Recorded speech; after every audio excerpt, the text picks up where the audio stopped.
If I believed all that, and then I also believe that he created this hellfire and he's going to send people there, then based on what they don't believe, based on what they believe or don't believe, I would think that's not a nice guy. I don't know if I want to. Think about what you just said. Think about what you just said. Fashion dictates what people do, what clothes they wear, what colors they wear. Okay, women walk around with high heels where they're in so much pain. At the end of the night, you see them carrying their shoes and they're walking barefoot like peasants in the road. Yeah, where the other people are urinating on the side and literally potentially stepping in other people's urine. Yes, why do they do that? Because they're a slave. They're a slave to what society wants them to do. But we enslave ourselves to the Creator. Don't treat this conversation as just something of interest or a mental tussle or whatever. Oh, no. Treat it as an opportunity. I've given you a copy of the Quran. Read it for yourself.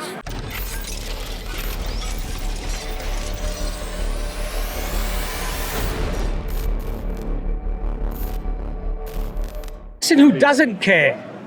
I don't care whether God exists, because if I find out God exists, my life's going to get difficult. Hellfire. We don't mess about in our religion. We don't sugarcoat it. And you know what I say to people? Because people get all sensitive.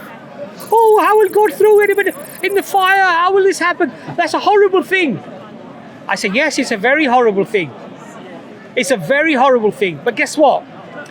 Once you verify the source, and God is telling you that that's what's going to happen to you, then take heed. Actually, take the warning. Take the warning and spend the time that's necessary to avoid such an outcome. Actually, in my opinion, that seems a bit much to me. That seems a bit drastic. It seems too much, right?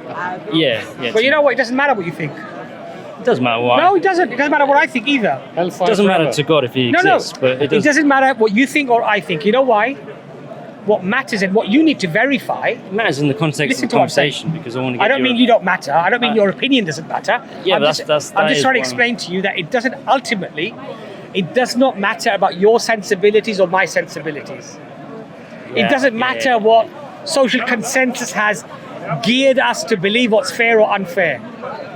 You know what matters is if what I've told you is true. That matters.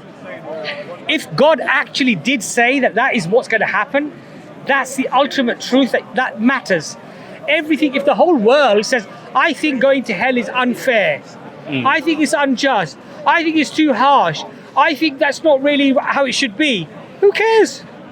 No, who cares if there's a God and he's going to say that? So go by logic, by order, verify first, are there good reasons to at least accept the notion of God existing?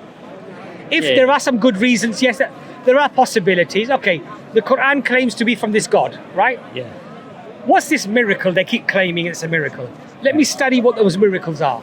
Yeah. Study them. Look into them. Now, if you are convinced that it is a miracle of God, you're convinced that this is from God, and it tells you that you're going to go to hellfire if you don't do X, Y, or Z, are you still going to do those things, or are you going to abide by the teachings? Well, the thing is, if I believed in the Quran, and if I was believed in Islam and stuff, and I thought Allah was real and stuff like that. And I didn't catch your name, brother. Good job. Hanif. Nice to meet you. Nice to meet you. If I believed all that, and then I also believed that he created this hellfire and he's going to send people there, then based on what they don't believe, based on what they believe or don't believe, I would think that's not a nice guy. I don't know if I want to. Think about what you just said. Okay. So you've just said that if you were convinced God existed, and you were convinced that this revelation was from God, and God tells you, I am perfectly just, that there's no knowledge that's outside of my capacity, right? All powerful, all wise, okay? And now you would say that an all-wise, perfectly just being has got it wrong in his assessment of what punishment to give for what reason, and me, little old me, who has my cultural sensibilities, nurture and nature influencing how I think, which would change over time, different 100 years ago, Yeah, different yeah. 100 years from now, Yeah. would somehow be credible and have more value than the one who... No, that doesn't make sense. Yeah, I wasn't necessarily saying that. What I was kind of saying was, okay, what if Muhammad was real and... Pardon? It's okay, I'm just saying. Oh, sorry, Because we're told that every time... Yeah, oh, peace be upon Yeah, we say... You don't have to say it, but we have to say, Sallallahu Alaihi Wasallam, peace be upon him. Okay. But go ahead, sorry. Sorry. Yeah, no, I was saying, if I believed that Muhammad was real, and Angel Gabriel came down to him and Yes. Allah spoke to him, gave him his message Yes. and stuff, and the prophecies were real and all Yes. that kind of thing. And then he got to the point where he was saying, I am all-knowing and I'm all-merciful. Yes. I would say, well, I believe all that stuff. I believe that you're saying that. I believe that Yes. you're real. But you saying that, Yes. I would actually, that's the part I would disagree with. But hear what I'm trying to say to you. You see, look, as a Muslim, when I hear about the punishments of hell, Yeah. I think they're very harsh punishments. You do? Okay. Incredibly harsh. Yeah. But I'm not saying they're harsh where they're unfair or unjust. Yeah, that's why I'm asking you. Is that my point? I guess. Yeah. I agree. Somebody being thrown in the fire is a horrific. But you don't think it's unfair? Exactly. Yeah. Now, why don't I think it's unfair? That's what I was wondering. Yeah. I don't think it's unfair because I know the one who can make that judgment, the creator of the heavens and the earth, He's claiming to be. hold on a second, hold on a Be second, able to make the judgment. knows infinitely more than I know, and is better at judging a particular punishment or a reward, infinitely more capable than I am. So let me just finish. So what I would then say is that my personal inclination, Yeah. based upon my nurture and my nature, my cultural upbringing and what have you, Yeah. and my own understanding, limited understanding, Yeah. because we all have limited understanding, Yeah. feels that this seems very harsh, but because I've verified the Quran is from God Almighty, Yeah. and it's telling me that God is just, Yeah. Yeah. God is perfectly merciful, that this has to be just, and it has to be within that umbrella, that concept of God's mercy and his wrath and his wisdom, and I don't understand it because of my own limitations. In other words, there are things within Islam, and this is what the Quran says, that the true believer is the one who believes in the seen and the unseen. There are things that Allah has shown you that are seen. The Quran is right in front of you. You can verify that, yes, this is the book of God or whatever. But it talks about angels. I haven't seen angels. Can I just jump in then? Yeah, sure. So we don't. Say if there was someone who was really powerful. He didn't claim to be all-knowing and all-merciful, but he did create this hell. And then he said, people who don't believe in me or whatever, I'm gonna put them there. And he had the power to do it. Yes. But he didn't claim to be merciful, all-merciful, Right. and all. We say and no more. Than we you, say God is perfect. His attributes are perfection. I'm wondering about that. So when we say all merciful, Allah is also the one who's a punisher. Yeah.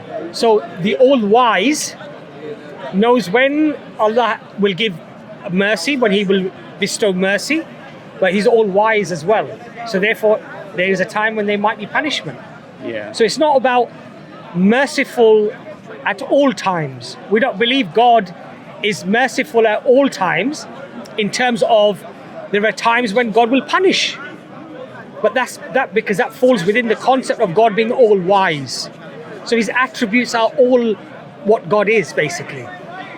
So we don't say God only is merciful and he doesn't punish people. Sometimes there's a punishment that's necessary and God punishes them. But he is best to judge and allocate that. I know, but I'm not sure that answered what I said. Sorry, what is it you asked? Sorry, yeah, maybe I'm not letting you explain to me. No, I probably didn't make Please, it clear. no, it's probably my fault. I speak too much. Go on. No, it's fine. Go on. No, what I'm saying is, I find that when you take characteristics of God and you put them into like an imaginary person, Yes. they seem worse than when they're attributed to a God. So I was just, my question was, in a hypothetical situation, if there was another, separate to God, all-powerful kind of, sorry, not all-powerful, someone or something that created a hellfire, but he also didn't claim to be... created the universe. No. Okay, just created a hellfire. Yeah, because that's what I'm wondering about here. Right. I'm wondering if you would think this is bad. If someone created a hellfire or something like that, didn't claim to So let's look all-knowing. Let's look at it in human characteristics. Yeah. Let's say you've got a king, Okay. and a king creates a huge fire, Yeah. and he says, everyone who doesn't follow my laws, I'm going to throw you into that fire. Okay. I will say that's unjust. Right. Okay. I will say it's unfair. Okay. I have every right to do that. So, You know why? I'll tell you why though. but if you believe that the king was all-knowing, if you believe that he was way smarter But than you, which king is all-knowing? there isn't. No, but what you're doing is you're attributing qualities Yeah. that God has, Yeah. and then you're saying, but let's just pretend he's not God. And I'm saying to you, look, all-knowing, No, I'm not- all-powerful. No, I'm saying, wouldn't your mind change once I say he's all-knowing? Wouldn't your mind change and be like, oh, okay, I would think it's right. Let me address your question, right? Anything or anyone that comes up with a law, Yeah. a punishment, a reward, or whatever, Yeah. I have the right to criticize that. Yeah, And there's a reason why I have a right to criticize that. Because I'm criticizing a fallible entity. So you can't criticize. I'm criticizing something that's fallible.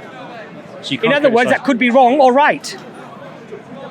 But I'm not going to criticize the God of the heavens and the earth because God is not fallible. Even He if you doesn't make take- mistakes. Everything he does is perfect. It's supremely perfect. Even if you take away the attribute of him being But why would I take the attribute away arbitrarily? hypothetically No, but why? Why would I do arbitrarily. that? For what purpose for would a I do thought that? experiment. No, but just to work but, then out. but that's not God then. I know, yeah. But So if you take just- that, just if you to- take that attribute away, then that thing becomes fallible. It's not God any longer. Yeah, it Then does. I can Yes. criticize it. yeah, exactly. No, okay. because inherently that thing now is fallible. But that seems like what you would deem to be, wrong. No, but you're missing the point. The point is that you're pointing towards something that becomes fallible because it's not Yeah. perfect Yeah, I am in every way. I am, but he's only saying that he's perfect. Yeah, okay, but then you have reasons now to investigate Yeah. the Quran, which he claims to be his speech, says to you it's a miracle, Yeah. tells you why you were created, tells you how to live, and tells you what will happen to you after you die. Yeah. Now, why would you, once convinced that this has come from the Creator, why would you then challenge that? That's what I'm saying to you. It seems Yeah, reasonable then to no, accept no. it. Sorry, I was only Because saying ultimately, look, if you point to anything else that's not God, we can challenge it because it has an element of infallibility. I- It has that's an what I don't element like where about it could it. be right, it could be wrong. That's what I don't like about it, because then it's like, well, God can say anything, and we have to accept that it's right, even if I don't agree with it. Okay, I will ask you. So- what would be the criteria for punishing someone? brother, one Sorry. second. Sorry. Look, what you're now saying is Yeah.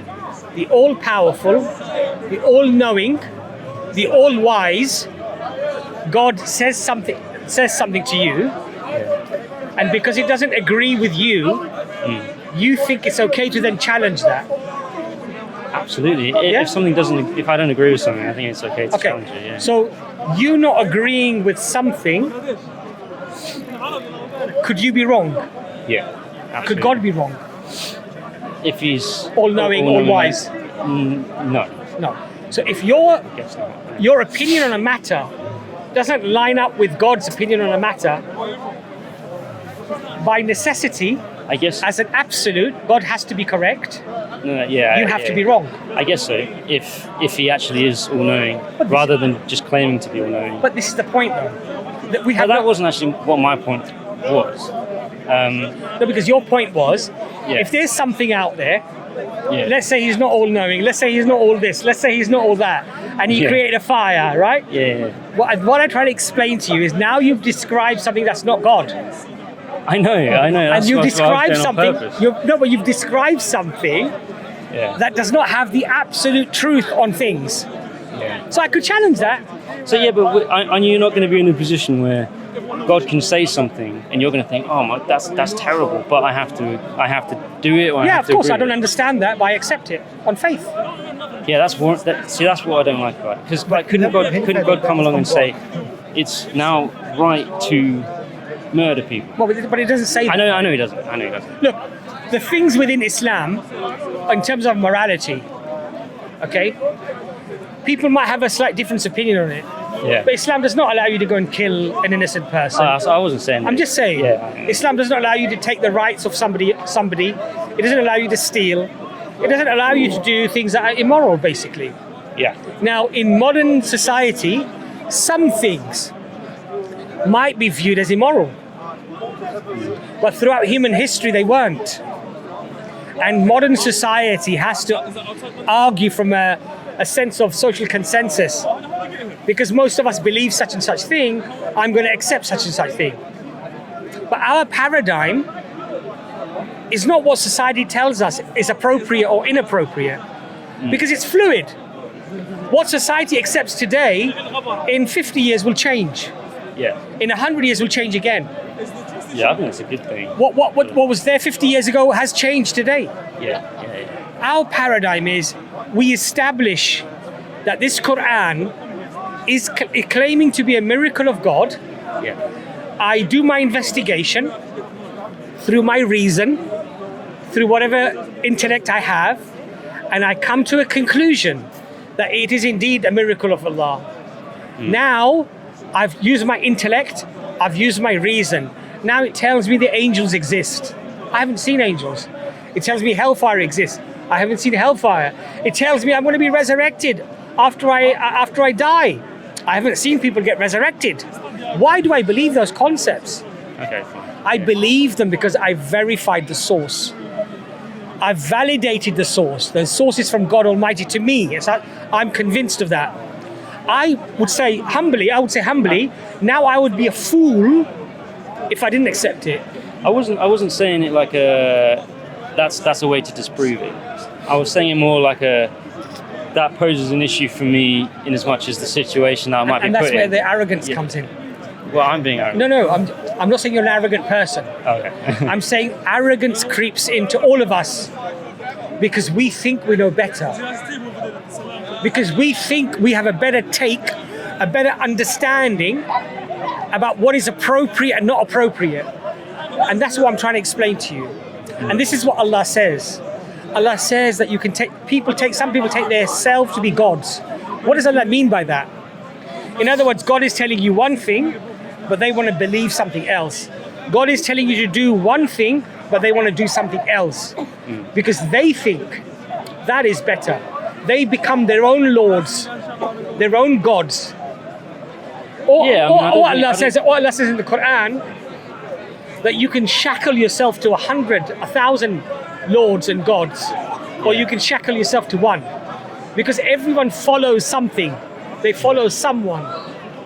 The clothes you wear, the food you eat, the glasses you bought, the jeans you bought, the shoes you bought. Fashion dictates. Fashion dictates a little present for you. Oh, wow. Right? Fashion dictates what people do, what clothes they wear, what colors they wear. Okay?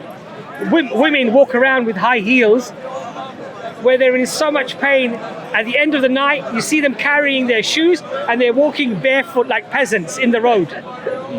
Yeah?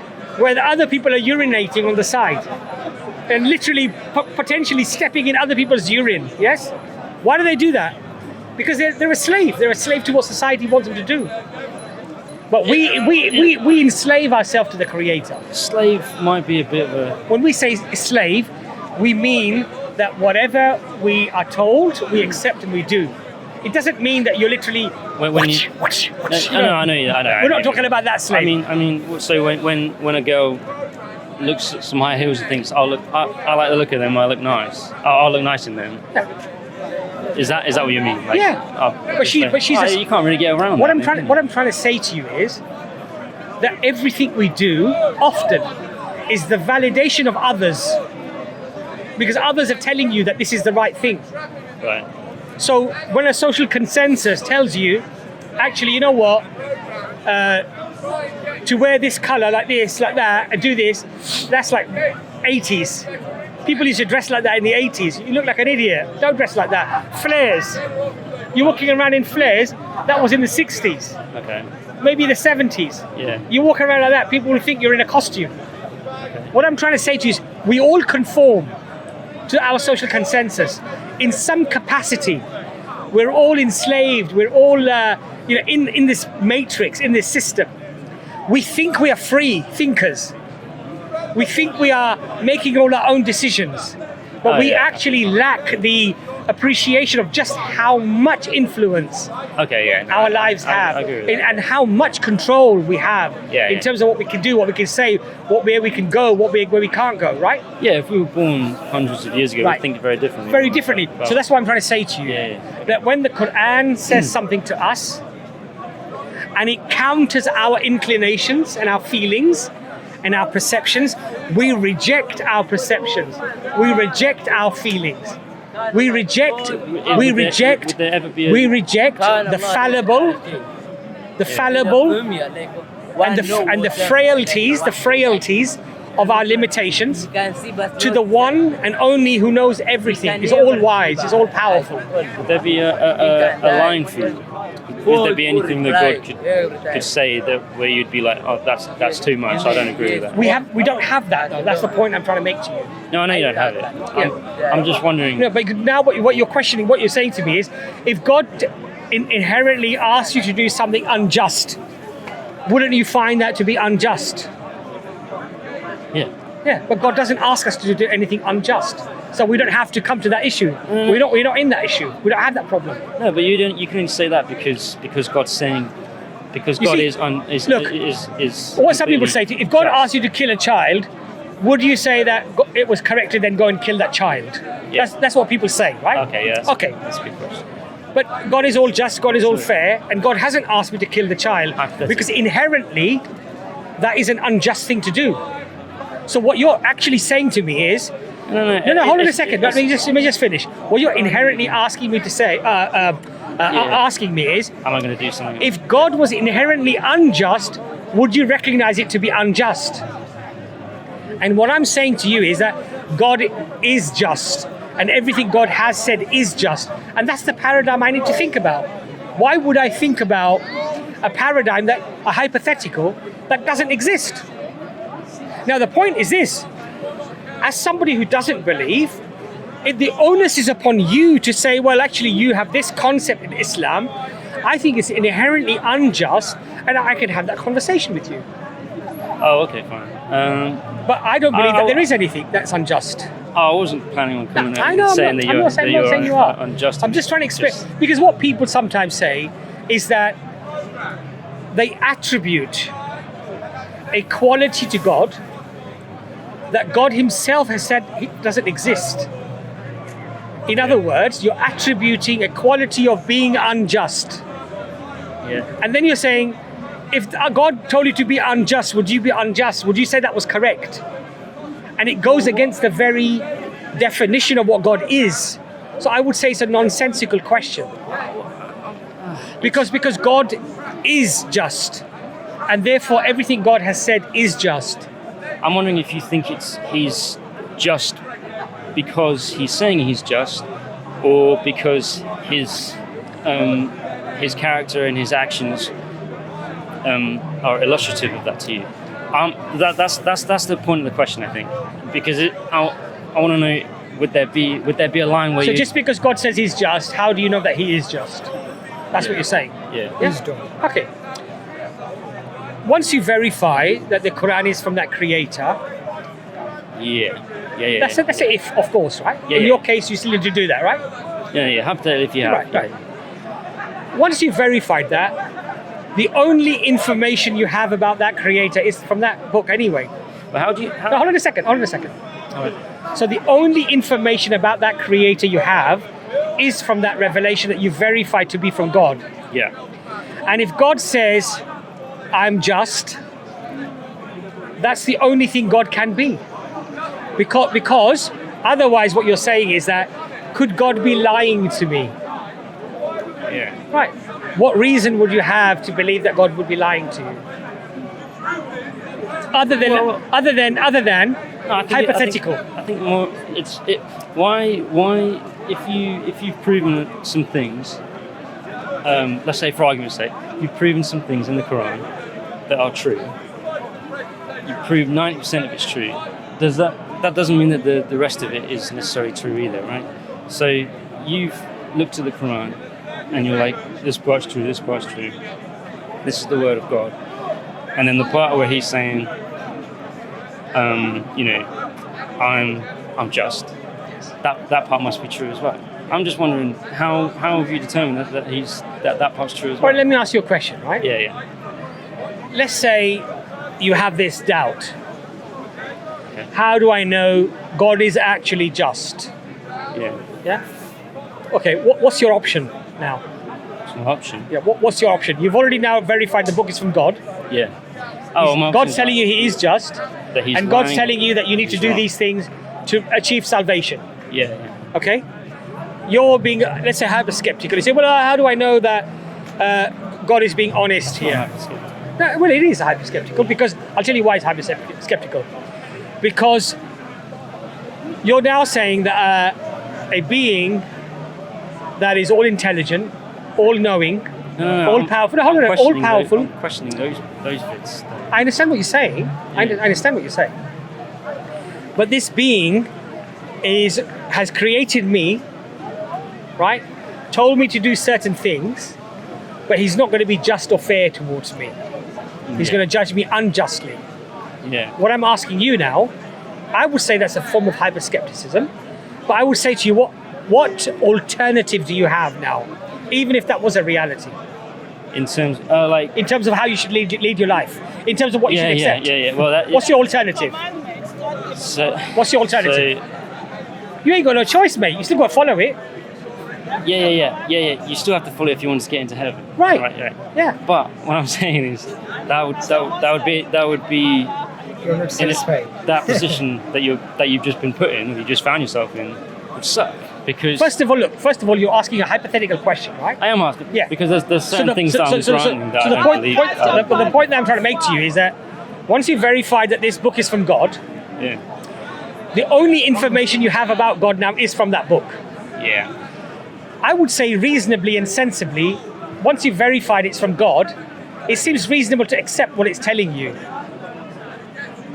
And it seems reasonable to take the warnings and look forward to the potential benefits of adhering to those warnings. Yeah. I mean, Now, if you said, okay, but how do I know God is definitely supremely just? How do I know that? Yeah. It doesn't quite frankly, it doesn't matter. You've got no choice anyway. You've got to follow those teachings. Yeah, what I'm saying there is Because you want paradise, are you right? going to be in the position where you're now following a God because you want to get into paradise rather than because you think it's the right thing to do? I think it's the right thing to do because God revealed it. No, we're talking hypothetically. Obviously, I haven't accepted the Quran. I don't think he's all-knowing. And all that. But if we got to the point where we couldn't confirm whether he's just or not, and you said, what choice do you have? The point that I'm trying to make to you, look, is this, yeah? Throughout our lives, She's talking to me. she's a Christian. Throughout our lives, Yeah. we conform to certain realities based upon balance of probability. Yeah. You know, if you stop breathing, you will die. Mm. You stop eating and drinking, you will die. Have you ever stopped breathing? Not long enough to. Not long enough to die. Yeah. No. Okay? I haven't. Okay. It's fairly reasonable to assume that actually if I stop breathing, I probably will die. Yeah. It's a reasonable thing, right? Absolutely. But you have never done that No. to verify that would happen to you. I've never. No. Right. I mean, It's because on balance of probability, we accept these things. yeah. Have you ever been to Australia? No. Do you believe Australia exists? Yes. Are you convinced Australia exists? Do you have any I am. doubts that it might not exist? Not reasonable doubts. How have you arrived at certainty without seeing it yourself? It's based on a bunch of things, isn't it? Bunch of reasons. Bunch of, in my opinion, good reasons. Good reasons, yes? Yeah. Okay. Absolutely. When I look at the Quran, Yeah. I find greater reasons to believe in it than even Australia existing. Okay. So now when it tells me God is merciful, why am I not going to accept that? Yeah, I know. I'm not one. You see my point? You see my point? Yeah? You see my point? Do you see my point? Sorry, I missed your last. It's okay. These Christians, what they do, they just try to spoil our conversations because, I mean, not all Christians, most Christians are quite nice. But unfortunately, most Christians I know are really lovely. Unfortunately, the type that we get here, they don't want to enter into nice conversations, and when we're having a nice conversation, they just want to come and heckle. And anyway, that's beside the point. So, do you see my argument now? Do you see what did you just say? So, what I'm saying to you is, I'm more convinced that the Quran is from God than I believe Australia exists. Yeah. So, when the Quran now tells me, yeah, this is the reality of why you were created. Yeah. This is the reality of your life. This is the reality of your death, and this will be the reality of your resurrection. Yeah. I believe in that more than I believe in Australia existing. Really? Or believe in it more than the earth is round. And I do believe the earth is spherical, by the way, before people think I'm a flat earther, right? Exactly. Right? One question. No, so my point to you is, if I can verify something to a level where I'm more convinced of that reality, and then in that Allah says to me that He is perfectly just, I'll accept it. I'm not going to challenge that. I'm just going to accept that because it seems like the most reasonable, plausible, sensible thing to do. And because that's how human beings, that's how we operate. Otherwise, my friend, there is no certainty on any matter because there's always some shadow of some skepticism that you can bring in, and then there's no certainty on any matter. But we don't lead our lives like that. No, we don't lead our lives like that. I guess when you're talking logically, you might have to say, you can't prove anything to 100% certainty. No. So I agree with you. Really? Okay. Good. And I agree with you that everything is based on balance of probability. Yeah. There's either overwhelming probability to suggest something is true, then you accept it, or there is maybe 50-50. You might reject it, you might accept it, and there's sometimes overwhelming probabilities against the reality of something, and you generally reject it. I don't believe unicorns exist. Do you believe unicorns exist? No. The reason why I don't believe unicorns exist is a whole load of reasons. Okay, in particular, I would say that there isn't a single plausible eyewitness that has come forward, or multiple eyewitnesses that have come forward, or any sort of fossil evidence, or any photographic evidence, or any other evidence for that matter. So I generally think that probably they don't exist. Yeah. So everything is based upon balance of probability. And what I'm trying to explain to you, my brother, is this. Don't treat this conversation as just something of interest or a mental tussle or whatever. Oh, no. Treat it as an opportunity. I've given you a copy of the Quran. Read it for yourself. How would you judge it for yourself? How would you treat this conversation? How would you go away and treat this I would say that the way that I know a lot more about Islam than the way that I look at this conversation is that I think you're sincere. I think you're a nice guy. Okay. That's how I judge you. You're a nice guy. No, I think that you haven't come here necessarily with any preconceived notions or ideas that are embedded in you, embedded so deeply that you're not willing to change your opinion. I think you're I think you're open. Yeah. Right. That's what I gather. I hope so. Yeah. Okay. So I've, through the best of my ability, of course it's limited. I don't know everything, right? Have tried to show you the reasons why I find Islam convincing. Yeah. Why I believe the Quran is preserved. Why I believe the Prophet Muhammad, peace be upon him, was truthful and honest and sincere. And why I believe that the book that he came down with, the revelation from God, has objective and subjective reasons to believe its authenticity. That's what I've tried to convey to you. Now, I don't expect you to just accept what I've said. Change my mind. Of course. Yeah. All I would hope from you is that you go away and do your own research. Absolutely. Study the evidence, take our email address. We can have a private conversation. Doesn't need to be on camera. Doesn't need to be witnessed or whatever. You want to have a private conversation. You want to ask me certain things. Yeah. No problem. We discussed this. I thought you were misleading because I found X, Y, or Z. Maybe we can have that conversation. Okay, fine, yeah. Okay, yeah, Right? absolutely. And maybe we can send you additional literature information to read and look at. Yeah, I mean, I want to look into,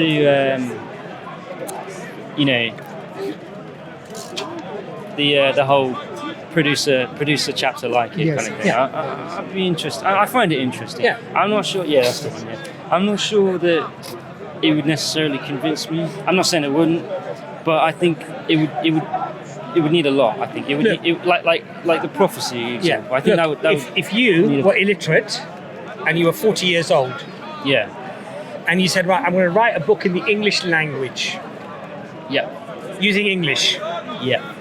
but it's not going to conform to any of the grammatical rules of the English language, how it's constructed. Well, wouldn't it be more? One likely second.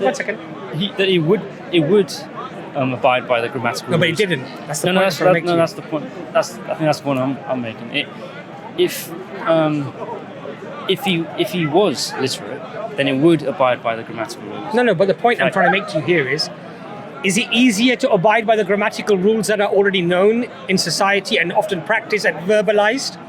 Or is it something that you do that in itself becomes unique? Yeah. I would say the unique one is more difficult to do, right? Especially I don't really know enough about. Well, look, especially Right. if it becomes the most eloquent of speech. If it becomes something that the Arabs cannot better. Yeah, I mean, If it becomes something that the Arabs themselves regard as supernatural, outside the capacity of human beings. I'm not fussed about what people deem to be supernatural. And again, I'm sorry if you've explained. But let this me go already, back to my but point to you. The point about If you were people 40 years thinking old, it's eloquent and beautiful, that to me is something subjective. But my point to you is this: you're looking at it from a 7th century perspective, right? I'm saying today, if you were 40 years old, Yeah. known by your family, known by everybody that you couldn't read or write, Yes. then you start coming up with a book. You come up with a book Yeah. that becomes the most eloquent speech in the English language that has ever existed and that will ever exist. Yeah. And the people generally, those who like you and dislike you, your enemies and your friends, Yeah. agree that that is the most eloquent speech that has ever existed. But not everyone does agree that, do they? I'm telling you that the miracle of the Quran, Yeah. or the challenge, was for the classical Arab speaker of the 7th century. Yeah. I'm talking about today in the English language. If you were to come up with a piece of work and then it became the standard, Yeah. in fact, it became the standard by which all English would have to adhere to in terms of its eloquence and its structure.